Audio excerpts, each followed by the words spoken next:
Alright, this is Dally, and we're going back to Kerbal's space program. Today, we're going to make our trip and land on the moon and return to Kerbin. If any of you remember from our last episode, we just did a flyby of Kerbin, and I believe that's going to give us enough science and parts to really land on the moon. I've gone ahead and made the ship that's going to do this, and we'll walk through it. I believe it's this one. It's a lot of parts, but we'll see when it loads up here. Yep, this is it. So, it's a little different than my other designs. If any of you guys remember, most of my designs were very vertical. In this case, I had to make it a little shorter and compensate with these horizontally placed solid boosters. The reason for that is since I don't actually have struts, I can't balance out that large structure and it would collapse on itself previously. So now we're going to launch this, and you can see this big top section is going to be my landing vessel. I think it might be a touch larger than it needs to be. I might be able to reduce it down a bit. But just to be safe, we're going to keep all of that going. So let's turn on SAS here, and we will engage.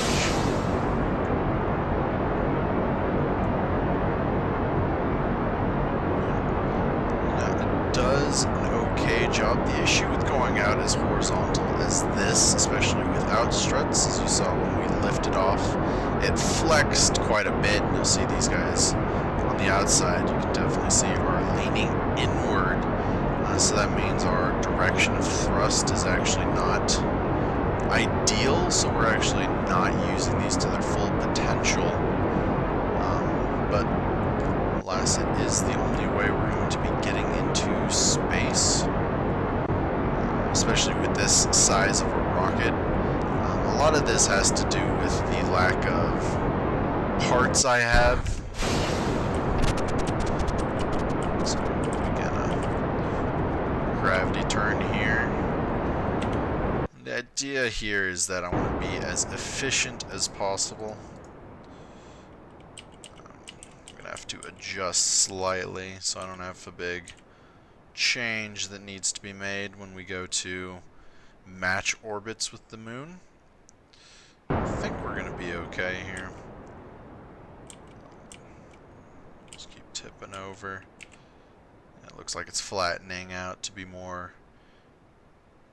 in line with the moon's angle of orbit here.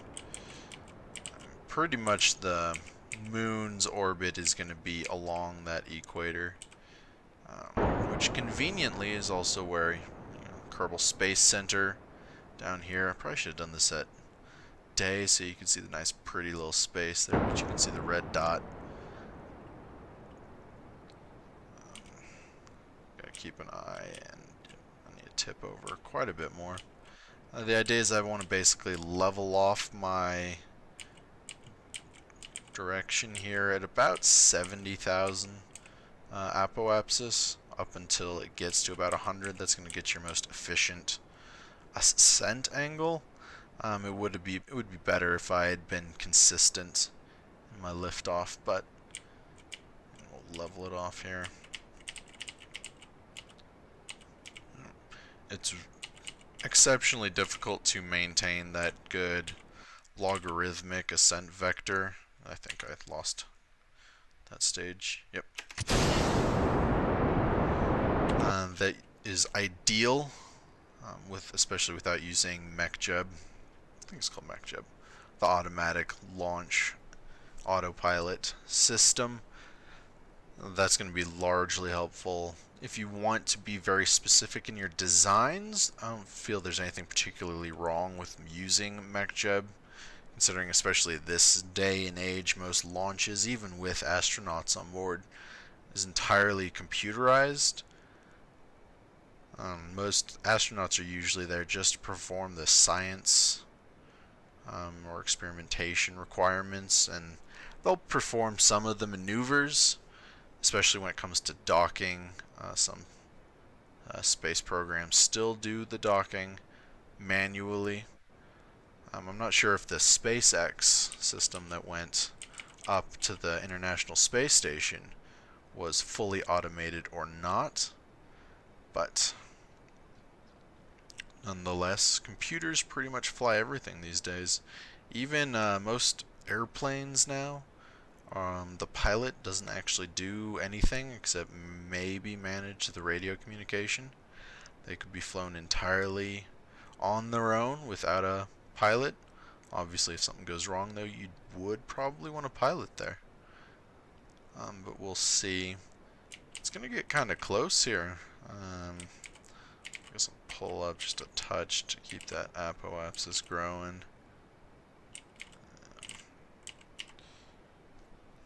How am I doing on the fuel here? I'm doing acceptable. The idea is that these 4 on the outside here are going to get me to land and escape the moon.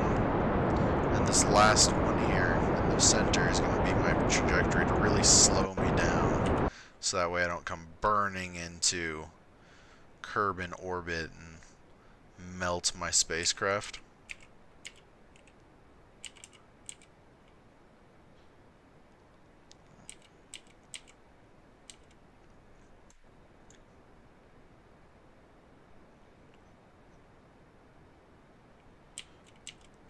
There we go. So now horizontal it since it's growing, and I'm not going to drop back into atmosphere.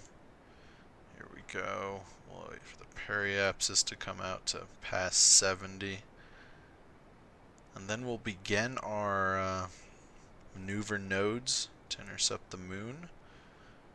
We'll see how that goes. Alright, that should be good. So we'll set this as the target.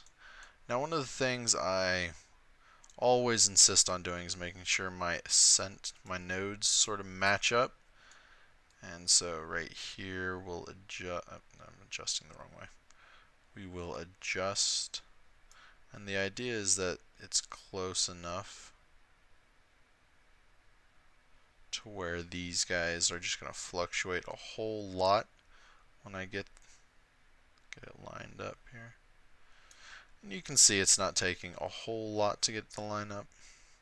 But the reason I do this is so I hit the center of the moon, and then I can leave on the center of the moon, and it makes the return vector easier. Otherwise you come with some weird approach on Kerbal, and it's hard to hit the oceans if you're really not on a equatorial orbit path. Not that I'm particularly going to be aiming for an ocean, but just an option. Alright, so we'll line up with that node point, then flip it around.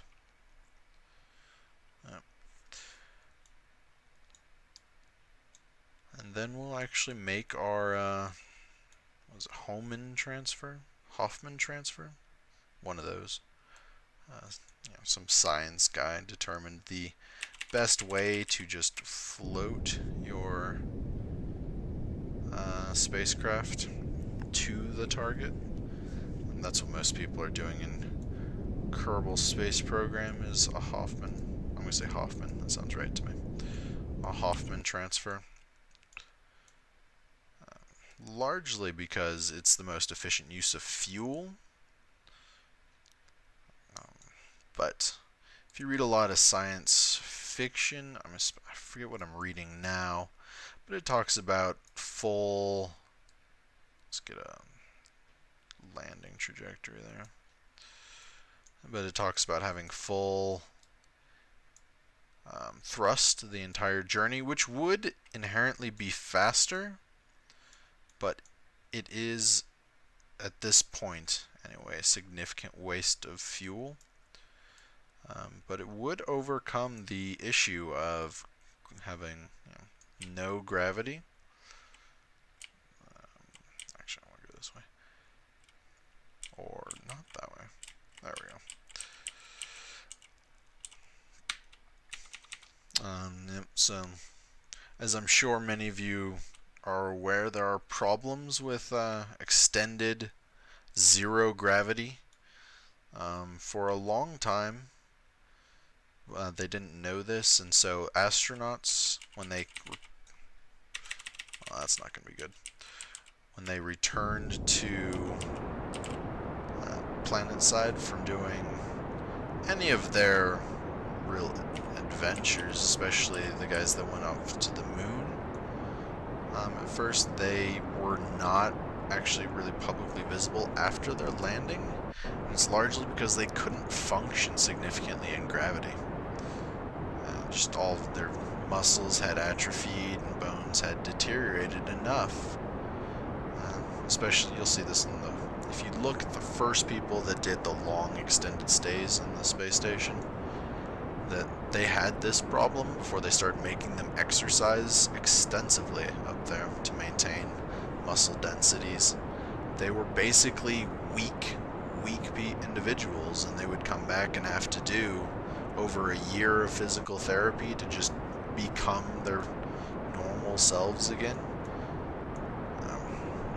So it's an interesting aspect and one problem that we will at some point need to overcome, especially in long distance space flights, like the Mars 1 project that they're working on.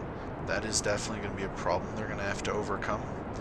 While I'm sure, there are some people that think that a rotational module, or just sending the ship into a spin, would do a good job, which would be okay, except the size of the ship or the speed that it would need to rotate to get anywhere near Earth gravity simulation using the centrifugal forces,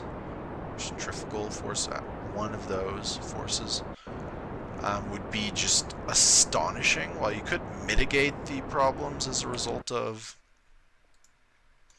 it's going to be really sharp. Having rotation, you could get nowhere near the actual effects of gravity on the moon. Earth, wow, focused. Brain is going much faster in my mouth, and my mouth can't keep up. But yeah, it's a significant problem that we're going to have as we go through. I think I'm going to let's do a powered landing. So let's rotate myself around, and we'll come in pretty warm here. We'll see how close or how fast I end up getting as we come in on the moon. Alright. As far as that 15 minutes, let's see, 11. I think it's going to take about 3 minutes here. So when this says 3 minutes, I'll pull it down. And we will start the burn here.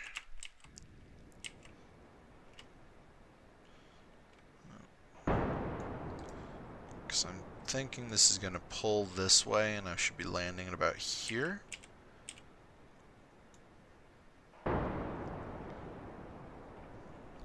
3 minutes was way too much time. Way too much time.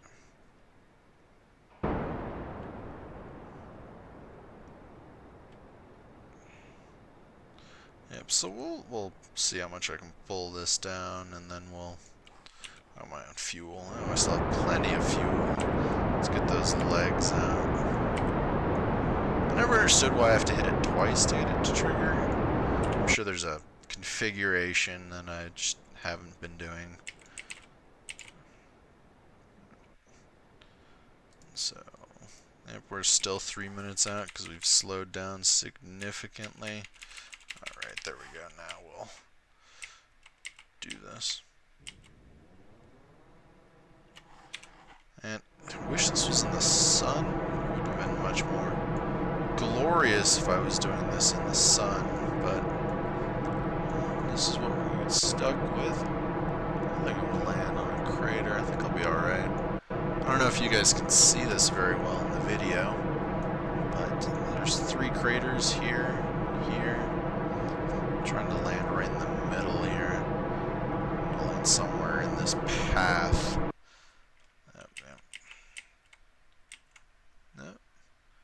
We'll see. Let's accelerate down. Look at that. That is right where I wanted that Alright, we'll let it get down. And now we'll fire. And this is going to be a problem. Come in.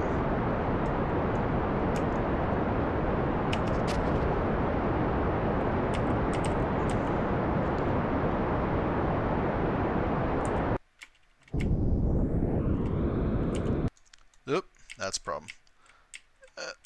Fire that way.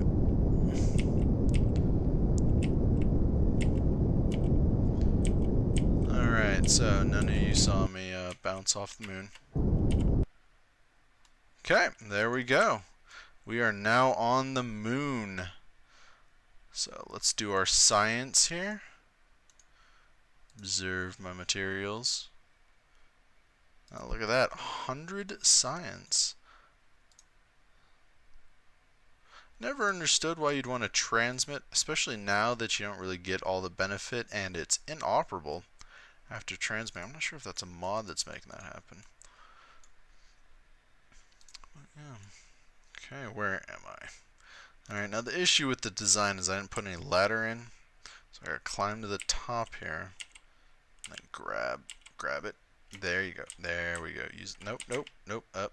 We're falling. And oh. Jebediah hurt himself.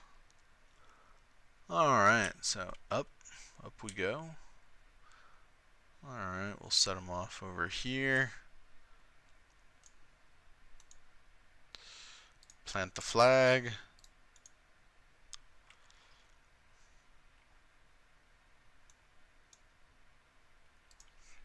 We'll call it the first moon landing.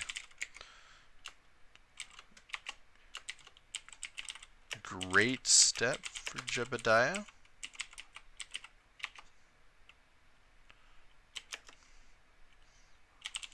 Tiny step for Kerbal kind. Very original, I know. Alright, now we'll do the important stuff here. Take a surface sample. Wow, 120 science. I like it. And we'll get that, and now we'll return.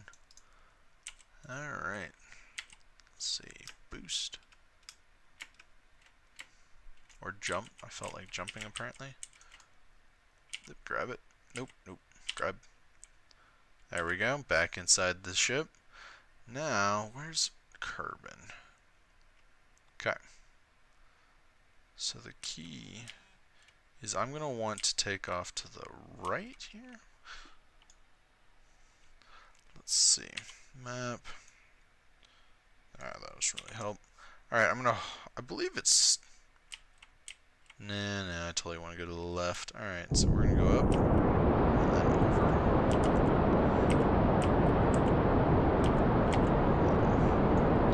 over. Here, yes, there we go. The idea is that since I'm accelerating this way to the left here, that's actually going against my orbit. Retrograde, if you will, to the whole circular orbit here, and it'll be closing the periapsis, reducing the periapsis to Kerbal. So we'll escape the moon, and you'll see that thrust come in, and we'll get it down real low here, just to about probably 50. So we start skipping the atmosphere there. And I still have fuel in my major component here, which is actually rather exciting. Oh, whoa. Acceleration will eventually be the death of me. And there we go. Okay. So we are back on approach to Kerbal. Alright. So let's pull in those legs and let's slow her down. Now, this re-entry, I don't know how I feel about it. I'm not familiar with how they actually did it on Apollo missions, this re-entry step. Establishing the actual re-entry vectors. It might actually have been like this, where you're just expelling the rest of your fuel to really get a dropping into atmosphere approach. Okay, we'll get rid of those pieces. Alright, let's orient this with that parachute up, and you'll see why I want to do that in a second here.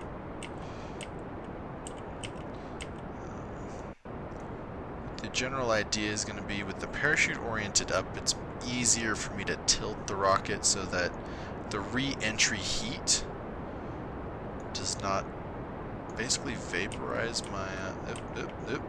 That's not good. Not good. There, rotate. Oh god, that's not good. That is very, very not good. Did I run out of electricity? No, I still got electricity. Oh no. Oh no. Oh no. And up. Oh, it's cooling down. Cool down. Cool down. Yes. Whew. So that is effectively lucky that I did not burn myself up. The question is if I can get this to rotate enough so when I pull those chutes I don't rip my ship apart. There we go. There we go. And now we are good for re-entry. That was a ugly re-entry, but we should be okay. So here we'll accelerate it. I'm falling in the ocean. Makes it easy to monitor my position. Almost there.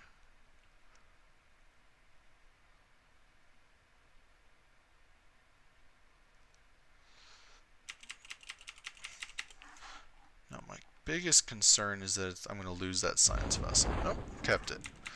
Excellent. Do.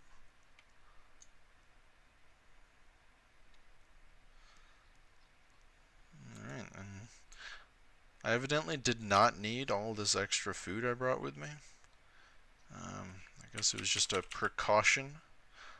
But, and there we go. Whoop. Oh, that would make Jebediah sick. But now we are safely on Kerbal. So now we will go collect that science, spend it, and that will be the episode. Thanks for joining me on our journey to the moon. And next time, maybe we'll go to Minmus, or another... Most likely, actually, it'll be another biome on the moon. We want to make sure we have enough science to do a good Minmus landing and have a prettier ship. But this is Dali, and this has been Kerbal Space Program. Thank you.